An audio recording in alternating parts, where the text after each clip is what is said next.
In order to be your very best, there's lots of different things you can do, and the idea is you stack them all together.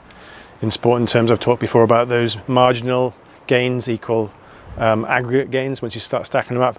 Music is one of them, and when you get the right music for you and that moment, for individual or for a group, that can really make it a little, or sometimes even quite a big difference to your performance in that moment. I joked the other day with a friend, we were out running, and I said I've got a new album that will give you a PB. It's that good. It's just perfect for me, and it gets me going. He took on that album, funny enough, as well. I'm not sure about any PBs yet. And in terms of the evidence and the science, if you like, if you think you plug into your favourite music, levels of stress hormones, so norepinephrine and cortisol can drop, for example.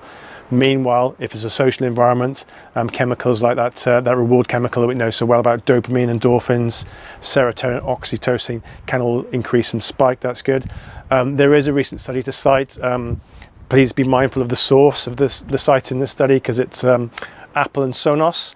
And they've got very good reason to say why music would be important. But they did a recent study, and they noticed when music was playing in an environment, laughter increased by 15%.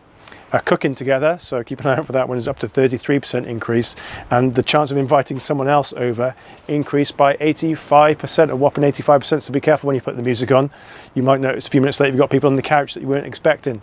And ultimately, I think it's about getting it right for you. So talk about having the right volume, the right music, and really the three times probably I use it most is one in my work. So it's normally like a background music. I like movie or TV soundtracks, and just on that quite low volume. It's never really loud because that starts to distract me.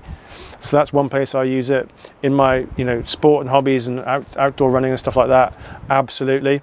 But interesting, you're going to use it at the right time. I was running a marathon recently. I put on that said soundtrack from before, and it got me into a flow state. But it was between mile 10 and 16.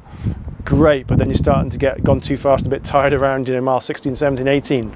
So you're going to use it at the right time. It's almost like part of the fuel, the drug, if you like, of when to use it and use it appropriately. And the other time is in the car. The big one for me when I'm driving is that when I want to be mindful or mindful, is that when I'm being mindful, what music can get me in that state. But when I'm full, it's actually the opposite. It's silence. It's turning it off. To manage that distraction, because you just want some peace and quiet. So yeah, have a think. Music is one of those factors, and everyone's got a different connection to music.